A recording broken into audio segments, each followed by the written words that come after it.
Hello, everybody, and welcome in. I am down at Jeremy's house right now, so I'm a little out of sorts because I normally don't video from his house, but here I am, and I just wanted to hop on real quick and do this informational video. I want to thank all of you so much for coming back to my channel. Again, my name is Jason Adams. For all the new subscribers, welcome into my world. I hope you enjoy it here. I have been so blessed with so many loving comments, and to all my past subscribers, I feel about you. You're my family, and I mean that. So what we're here today to talk about is the Order of Franz Joseph.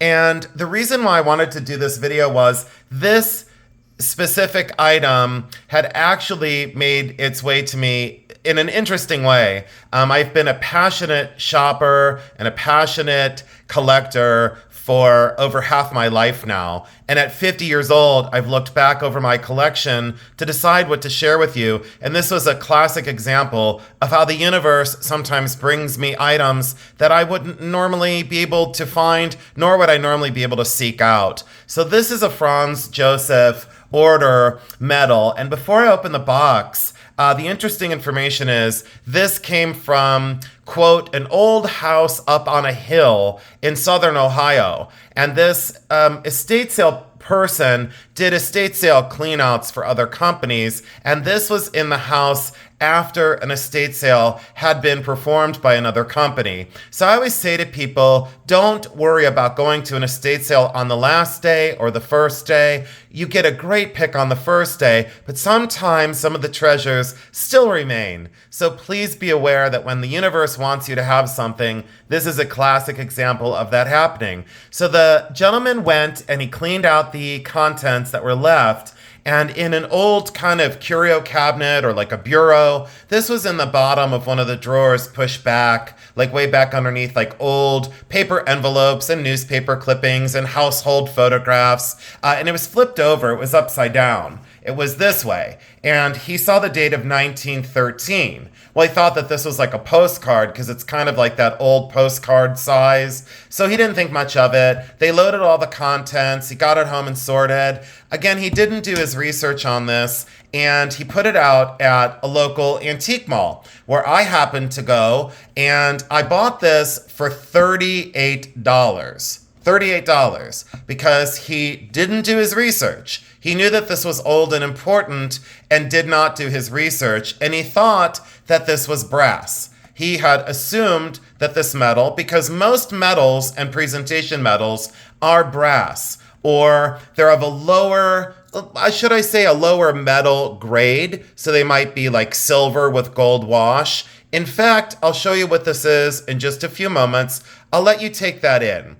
It's an amazing enameled medal with the proud Franz Joseph monogram on the front, the double eagle, and then also that chained construction that the eagles are so proudly holding in their mouths that then surround this cross. Look at the craftsmanship on this. When I saw it in the showcase at the antique mall, I really thought that this was incredibly, incredibly important based on its construction. It's articulating here. Then I looked at the solder seams and it looked gold to me, but again, it could have been gold plated. When I saw this and it opened for this tiny little compartment and I saw the inside solder seams, I knew immediately that this was at least 14 karat gold. At least that's what my eyes were telling me. As a collector, for a very long time, I had been around so many gold objects. Sometimes you ask me, how can you tell if it's gold? Because I was exposed to such things for decades, for a very long time. That's the way I knew that I was dealing with gold. When I looked up here at this top jump ring, I'm sure most of you caught it already. Look up here on the top of this jump ring. I'm going to try and bring my loop in and see if I can get you right up on those hallmarks. I think I might be able to. Let's give this a try. So look at those tiny little hallmarks right there. Unfortunately, we can't get any closer than that, and the ring light is kind of washing it out.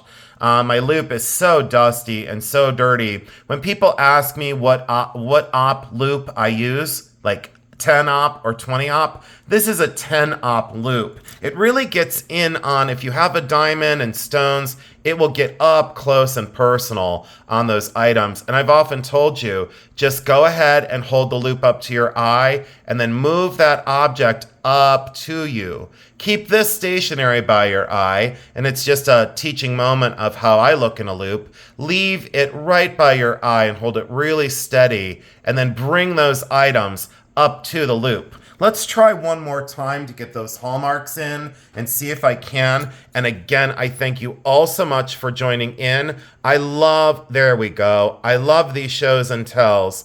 As you can see right there, there is a series of gold hallmarks right there. So of course I raced home and I looked in one of my books. I think I have that printout here. And I started to do some research on the gold hallmarks. And I started to research and I found, let's see here.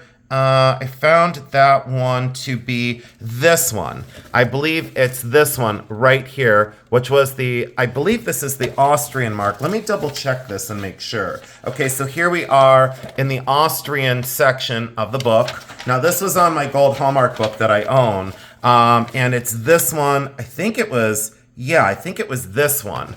I'm fairly certain that little tiny mark that I just showed you was this one, and that's 750.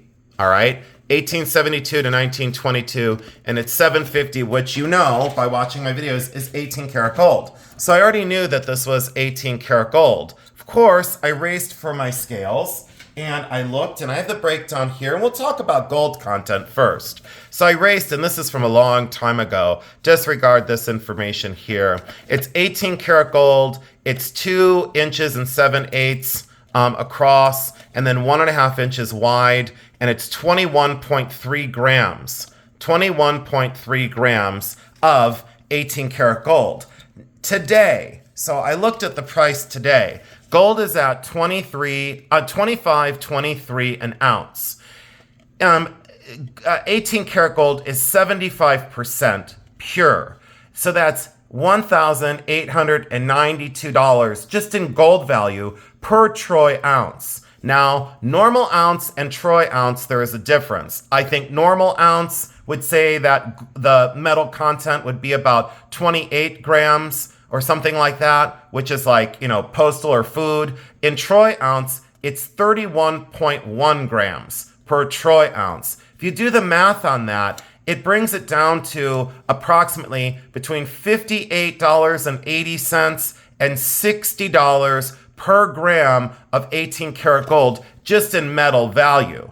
Just in metal value, not scrap gold. This would be melt. This would be its intrinsic gold value. If you do the calculation of the $60 times the 21.3, I'm not a math wizard here, but I came up with the gold value at $1,278. All right, so there's $1,278 just in gold value in this cross because of it being solid 18 karat gold. Note that it has oxidized because, again, gold is alloyed with other metals. In this, there's probably some copper. There might be some silver as well. Just depends, but likely copper at least. So when you look at this and you see that oxidation of surface, that amazing glass enamel, and look at the construction.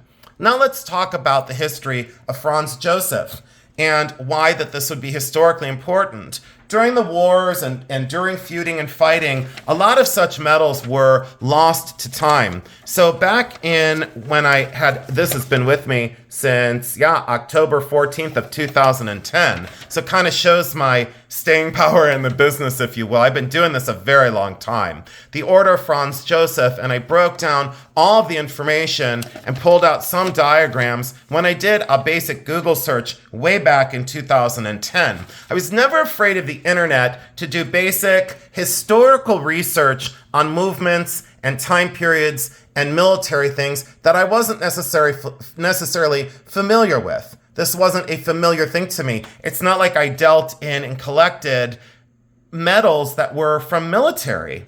for military use. Look at this diagram of the ribbon with this banded area, 3 kind of lobes, 2 folds and 3 lobes in the metal, and then that would have been fabric. Top jump ring, little tiny cross on an orb, the articulating first pendant, and then the cross. So when you look at that and you look at this, they are identical. There's no difference here. There's not a single bit of difference. At first, I thought this could have been a military issue for a commander. It's not. It's not of that grade, but it's still a very important piece. Notice the ribbon and then that kind of banded area. Look right here. What do we have in the box? We have the original ribbon with a 3 banded area. So you have that original hook that is on this ribbon that then accepted this metal to be worn. That would be passed through here as a bail, and then this would hang down. What's amazing about this, that this has been able to survive, it's also been able to survive in its original fitted box. So there's the information in the top. Little bit of loss there, but that's to be expected. So that is the Austria box that this came in.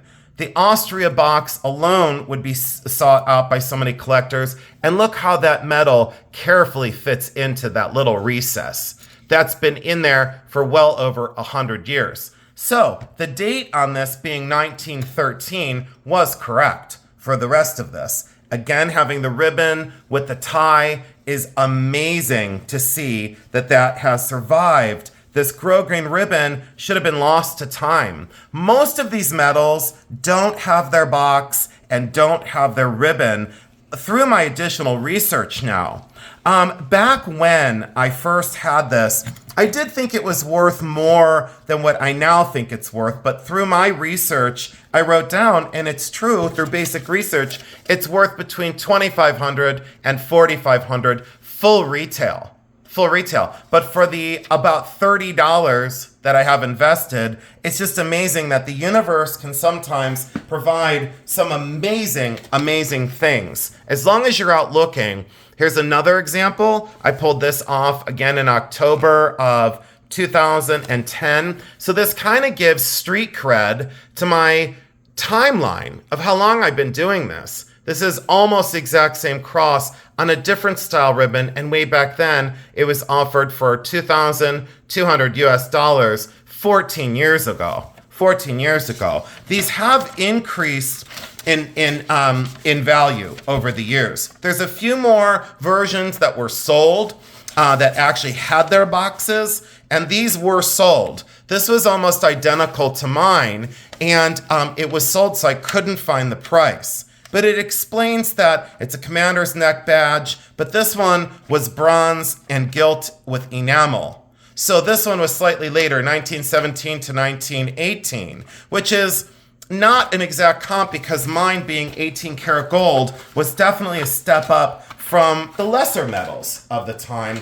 Please go online and do additional research on some of these movements and time periods. Familiarize yourself with some of the more sought after metals. When you look at some of the websites, just scroll through and commit these to memory. If you're out and about, that one's $3,500. That one's $3,500. That's amazing. You know, if you're out and about and you're looking through jewelry, one of these metals likely will turn up. So please be aware of the value in some of these old military metals. The house up on the hill, as it was labeled, had some secrets and had some stories as well. And through further research, I did try and reach out to one of the previous owners without any luck. So I couldn't get any family lineage or family stories on this, but I allow these pieces to tell us the stories these days. I hope that makes sense. My attraction to this was based on craft. My attraction to this was based on its energy. Take a look close at these pieces and just know that if you take the chance, it might pay off in big dividends. And I didn't at this point collect military medals. I still don't to this day. Look at the detail of the clasped hands inside of that chain, and then the word that comes out of that linked chain. This is just so incredible, and it's an honor to own such a piece of history because many of these have been lost to time. When you deal with something like this that's worth 1,200 or 1,500 in gold, so many people were so fast to melt these down and to get rid of parts of our history. And unfortunately, a lot were lost amongst the wartime invasions and the things that were going on that weren't positive. And we see that today. We have a lot of loss today. And it's very sad to see some of our most sacred artifacts being lost to time. It's people like me who take a stand against that and who say, I'm going to intervene as much as I humanly possibly can. I appreciate your time today. I really do. And thank you so much. I was going to show a few more pieces. I'm going to leave the video there for today, and I need to get other things done. So I appreciate your time and your attention. This may not be a video that resonates with you. You know, I could understand, but for me, it was something that I had to show that said to me, this has been in my collection for a long time, and it needed to be seen by the world.